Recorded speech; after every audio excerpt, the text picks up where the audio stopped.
കർത്താവ് നിങ്ങളോട് കൂടെ, അങ്ങേ ആത്മാവോടും കൂടെ. യോഹന്നാന്റെ വിശുദ്ധ സുവിശേഷത്തിൽ നിന്നുള്ള വായന. കർത്താവേ, അങ്ങേക്ക് മഹത്വം. അക്കാലത്ത് യേശു യഹൂദന്മാരോട് അരുൾ ചെയ്തു, സത്യം സത്യമായി ഞാൻ നിങ്ങളോട് പറയുന്നു, ആരെങ്കിലും എൻ്റെ വചനം പാലിച്ചാൽ അവനൊരിക്കലും മരിക്കുകയില്ല. യഹൂദർ പറഞ്ഞു, നിനക്ക് പിശാചുണ്ടെന്ന് ഇപ്പോൾ ഞങ്ങൾക്ക് വ്യക്തമായിരിക്കുന്നു. അബ്രാഹാം മരിച്ചു, പ്രവാചകന്മാരും മരിച്ചു, എന്നിട്ടും എൻ്റെ വചനം പാലിക്കുന്ന ഒരുവനും മരിക്കുകയില്ല എന്ന് നീ പറയുന്നു. ഞങ്ങളുടെ മരിച്ചുപോയ പിതാവായ അബ്രാഹത്തേക്കാൾ വലിയവനാണോ നീ? പ്രവാചകന്മാരെ മരിച്ചുപോയി, ആരാണെന്നാണ് നീ അവകാശപ്പെടുന്നത്? യേശു പറഞ്ഞു, ഞാൻ എന്നെ തന്നെ മഹത്വപ്പെടുത്തിയാൽ എൻ്റെ മഹത്വത്തിന് വിലയില്ല. എന്നാൽ നിങ്ങളുടെ ദൈവമെന്ന് നിങ്ങൾ വിളിക്കുന്ന എൻ്റെ പിതാവാണ് എന്നെ മഹത്വപ്പെടുത്തുന്നത്. എന്നാൽ നിങ്ങൾ അവിടുത്തെ അറിഞ്ഞിട്ടില്ല, ഞാനോ അവിടുത്തെ അറിയുന്നു. ഞാൻ അവിടുത്തെ അറിയുന്നില്ല എന്ന് പറയുന്നെങ്കിൽ ഞാനും നിങ്ങളെപ്പോലെ നുണയനാകും. എന്നാൽ ഞാൻ അവിടുത്തെ അറിയുകയും അവിടുത്തെ വചനം പാലിക്കുകയും ചെയ്യുന്നു. എൻ്റെ ദിവസം കാണാം എന്ന പ്രതീക്ഷയിൽ നിങ്ങളുടെ പിതാവായ അബ്രാഹാം ആനന്ദിച്ചു. അവനത് കാണുകയും സന്തോഷിക്കുകയും ചെയ്തു. അപ്പോൾ യഹൂദർ പറഞ്ഞു, നിനക്ക് ഇനിയും 50 വയസ്സായിട്ടില്ല, എന്നിട്ടും നീ അബ്രാഹത്തെ കണ്ടുവന്നു. യേശു പറഞ്ഞു, സത്യം സത്യമായി ഞാൻ നിങ്ങളോട് പറയുന്നു, അബ്രാഹാം ഉണ്ടാകുന്നതിന് മുമ്പ് ഞാനുണ്ട്. അപ്പോൾ അവർ അവനെ എറിയാൻ കല്ലുകളെടുത്തു. എന്നാൽ യേശു അവരിൽ നിന്ന് മറഞ്ഞ് ദേവാലയത്തിൽ നിന്ന് പുറത്തുപോയി. കർത്താവിൻ്റെ സുവിശേഷം. ക്രിസ്തുവേ, അങ്ങേക്ക് സ്തുതി. ഈശോമിശിഹായിൽ ഏറ്റവും അധികം സ്നേഹിക്കപ്പെടുന്ന പ്രിയ മാതാപിതാക്കളെ, സഹോദരി സഹോദരങ്ങൾ, നമ്മളിത് വായിച്ചു കേട്ട വചനഭാഗം യോഹന്നാന്റെ സുവിശേഷം 8-ാം അധ്യായം 51 മുതലുള്ള തിരുവചന ഭാഗങ്ങളാണ്. ഈ വചനഭാഗത്ത് പ്രധാനമായും യേശു തൻ്റെ ദൈവികത യഹൂദന്മാർക്ക് മുമ്പിൽ വെളിപ്പെടുത്തുമ്പോൾ അത് മനസ്സിലാക്കുവാൻ കൂട്ടാക്കാതെ അത്രമാത്രം ചുരുങ്ങിയ മനസ്സോടെ ഈശോയുടെ അടുക്കലായിരിക്കുന്ന യഹൂദ ജനതയെ കാണുക. എക്കാലത്തും മനുഷ്യൻ ദൈവാന്വേഷിയാണ്. ദൈവത്തെ അന്വേഷിക്കുകയും ദൈവത്തെ അനുഭവിച്ചറിയുവാനും ദൈവത്തെ ഹൃദയത്തിലേക്ക് സ്വീകരിക്കുവാനും ഒക്കെയുള്ള പരിശ്രമം നടത്തിയിട്ടുണ്ട്. അതിൻ്റെയൊക്കെ ഫലമായി ദൈവത്തെ കൂടുതലായിട്ട് ഡിഫൈൻ ചെയ്യുവാനായിട്ട് അവൻ പരിശ്രമിച്ചു. അതിൽ ഒരു പ്രധാനപ്പെട്ട ഒരു വിശേഷണമെന്ന് പറയുന്നത് ദൈവം സ്വയംഭൂവാണ്. അതായത് സെൽഫ് എക്സിസ്റ്റൻ്റ്. അതായത് ദൈവത്തിന് നിലനിൽക്കുവാനായിട്ട് ആരുടെയും സഹായമോ അതുപോലെ തന്നെ ആശ്രയമോ ഒന്നും വേണ്ട. നമ്മളെ സംബന്ധിച്ചിടത്തോളം നമുക്ക് ഈ ലോകത്തിലായിരിക്കണമെന്നുണ്ടെങ്കിൽ നമ്മളെ സഹായിക്കുവാൻ ഒത്തിരി ആളുകൾ നമ്മുടെ ചുറ്റുമില്ലെങ്കിൽ വലിയ ബുദ്ധിമുട്ടാണ്. അതുപോലെ തന്നെ ദൈവത്തിൽ ആശ്രയിച്ചുള്ള ജീവിതമാണ് മനുഷ്യൻ്റേത്. അതേസമയത്ത് ദൈവത്തിന് ആരുടെയും സഹായം ആശ്രയമില്ലാതെ നിലനിൽക്കുവാനാണ് സാധിക്കും. അതുകൊണ്ടാണ് ദൈവം സ്വയംഭൂവാണ്, അല്ലെങ്കിൽ സെൽഫ് എക്സിസ്റ്റൻ്റ് ആണ് എന്നൊക്കെ പറയും. അതുപോലെ തന്നെയുള്ള ഒരു വലിയ വിശേഷണമാണ് ആദ്യം മുതലുള്ളവനും മാറ്റമില്ലാത്തവൻ. ഗ്രീക്ക് ഫിലോസഫേഴ്സും അതുപോലെ തന്നെ മറ്റു തത്വചിന്തകന്മാരും ഒക്കെ ഒരുപോലെ പറഞ്ഞു വെക്കുന്ന കാര്യമാണ് ദൈവത്തെക്കുറിച്ച്. ദൈവം മാറ്റമില്ലാത്തവനാണ്, അതുപോലെ തന്നെ ആദ്യം മുതൽ ഉള്ളവനാണ്. നമ്മുടെയൊക്കെ ജീവിതത്തിലേക്ക് നോക്കിക്കഴിഞ്ഞാൽ എല്ലാ മേഖലകളിലും മാറ്റങ്ങൾ ഒത്തിരിയേറെ സംഭവിച്ചിട്ടുണ്ട്. മനുഷ്യൻ്റെ ശാരീരിക പ്രകൃതിയിൽ പോലും ഒത്തിരിയേറെ മാറ്റങ്ങളുണ്ട്. നമ്മുടെ ചിന്താസരണികളിൽ മാറ്റം വന്നിട്ടുണ്ട്. നമ്മൾ നമ്മുടെ വിശ്വാസത്വങ്ങളിലൊക്കെ ഒത്തിരിയേറെ മാറ്റങ്ങൾ വന്നു. അതുപോലെ തന്നെ നമ്മുടെ ലിറ്റർജിയിലൊക്കെ ഒത്തിരി പരിഷ്കാരങ്ങളും മാറ്റങ്ങളും ഒക്കെ സംഭവിച്ചു. പക്ഷേ ആദ്യം മുതൽ മാറ്റമില്ലാത്തവൻ ദൈവം മാത്രമാണ്. അപ്പോൾ ഈ ഒരു വലിയ കാര്യം ദൈവത്തിൻ്റെ ഒരു വലിയ വിശേഷണമായി നിലകൊള്ളുന്നുണ്ട്. പുറപ്പാടിൻ്റെ പുസ്തകത്തിൽ മോശ ദൈവത്തെ മരുഭൂമിയിൽ വെച്ച് കത്തുന്ന മുൾപ്പടർപ്പിൽ ദൈവത്തെ അനുഭവിച്ചറിയുന്നുണ്ട്.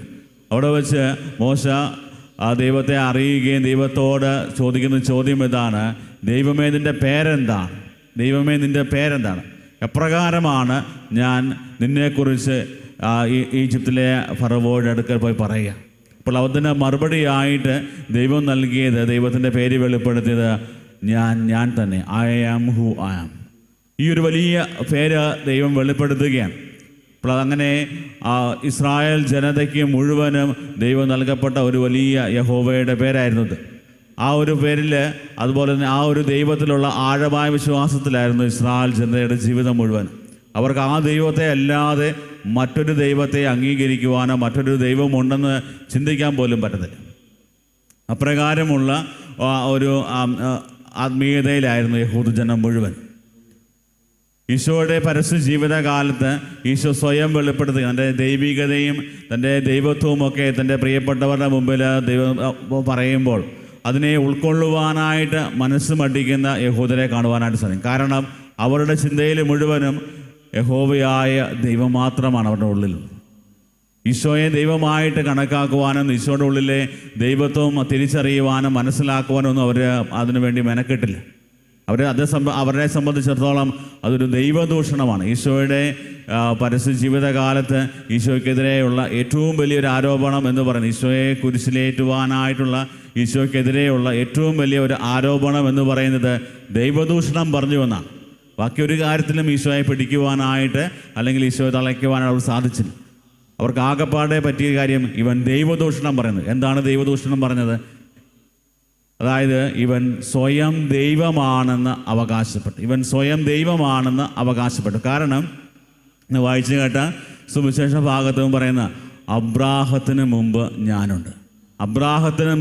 ഞാനുണ്ട് എന്ന് പറയുമ്പോൾ പിതാവായ ദൈവം ഉപയോഗിച്ച അതേ വാക്ക് ബിഫോർ എബ്രഹാം ഐ ആം എന്ന് വെച്ച് കഴിഞ്ഞാൽ അബ്രാഹം ഉണ്ടാകുന്നതിന് മുമ്പ് ഉണ്ടായിരുന്നവൻ, ആദ്യം മുതലുണ്ടായിരുന്നവൻ ഞാനാണ്.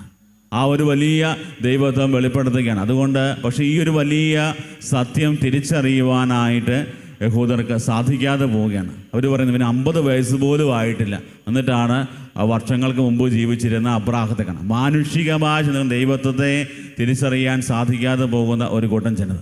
പ്രിയപ്പെട്ടവരെ, ദൈവത്തെക്കുറിച്ച് നമ്മൾ വീണ്ടും കാണുന്നത് ഇത്രമാത്രം മാറ്റമില്ലാതെ താൻ നിർമ്മിക്കുന്ന ഉടമ്പടികളിൽ വിശ്വസ്തനായവനാണ്. അബ്രാഹത്തോട് ദൈവം ഉണ്ടാക്കുന്ന ഒരു ഉടമ്പടി നമ്മൾ ഒന്നാമത്തെ വായനയിൽ കണ്ടു.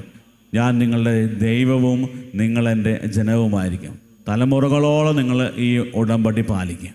പ്രിയപ്പെട്ടവരെ, അപ്രകാരം ദൈവം ഇസ്രായേൽ ജനതയെയും മനുഷ്യവംശത്തെയും ചേർത്ത് പിടിക്കുമ്പോൾ ദൈവം ആവശ്യപ്പെടുന്നത് ദൈവത്തിൻ്റെ ഈ ഒരു സ്നേഹത്തിലും ഈ ഒരു കാരുണ്യത്തിലും ദൈവത്വത്തിലുമൊക്കെ നമ്മൾ ചേർന്ന് നിൽക്കുക എന്നുള്ളതാണ്.